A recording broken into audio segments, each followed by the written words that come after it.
Hello, ഈ ഞായറാഴ്ച ഞങ്ങൾ അമ്മേനെ വിളിച്ചോണ്ട് വരാൻ വേണ്ടി അമ്മാമ്മയുടെ വീട്ടിലേക്ക് പോവാണ് കേട്ടോ. ഞങ്ങൾ പാട്ട് ക്ലാസ് കഴിഞ്ഞിട്ടാണ് പോകുന്നത്. അതുകൊണ്ട് ഇപ്പം തന്നെ 1 മണി കഴിഞ്ഞിട്ടുണ്ട്. ഇനിയിപ്പോൾ അങ്ങ് ചെല്ലുമ്പോൾ എന്തായാലും 2-2:30 ആവും. അവിടെ ചെന്ന് ടൂണെന്ന് അമ്മമ്മ നേരത്തെ പറഞ്ഞിട്ടുണ്ടായിരുന്നു. പോകുന്ന വഴി കഴിക്കാൻ വേണ്ടി ഞങ്ങൾ ചീനി പുഴുങ്ങിയതും പഴമൊക്കെ എടുത്ത് വെച്ചിട്ടുണ്ടായിരുന്നു. പിന്നെ അമ്മാമ്മയ്ക്ക് കുറച്ച് മലക്കറിയൊക്കെ വാങ്ങിച്ചിട്ട് അങ്ങോട്ടേക്ക് വിട്ട്. നല്ല രസമാണ് കേട്ടോ അമ്മമ്മയുടെ വീട്ടിലേക്ക് പോകുന്ന വഴി.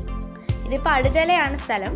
അടുതലയാണ് നമ്മൾ പോകുന്ന വഴിയുള്ള ഏറ്റവും ഭംഗിയുള്ള സ്ഥലം അടുതല തന്നെയാണ്. അമ്മാമ്മയുടെ വീടിൻ്റെ സ്ഥലം എഴുകോണാണ്. നമുക്ക് നാളെ SS എക്സാം ആണ്.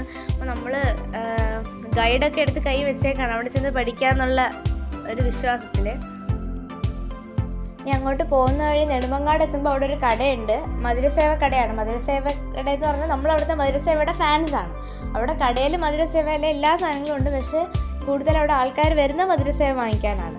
നമ്മൾ ഇവിടുത്തത് ഒരുപാട് മധുരമൊക്കെ വന്നിട്ടുള്ളത്. പക്ഷെ അത് നല്ല ടേസ്റ്റാണ്. ഒരുപാട് മധുരം ഓവറായിട്ടില്ല. ഒരു മുറുക്ക് മധുരം കുറഞ്ഞിട്ടുള്ളൊരു സാധനമാണ്. പിന്നെ അവിടെ എല്ലാം ഉണ്ട്, മുറുക്ക് എല്ലാ സാധനങ്ങളും ഉണ്ട്. ഞങ്ങൾ അങ്ങോട്ട് പോകുമ്പോഴെല്ലാം ആ കടയിൽ കയറിയിട്ടാണ് പോകുന്നത്. അങ്ങോട്ട് പോകുമ്പോഴും ഇങ്ങോട്ട് പോകുമ്പോഴൊക്കെ അവിടെ കയറി എന്തെങ്കിലുമൊക്കെ വാങ്ങിച്ചിട്ടാണ് പോവാറ്.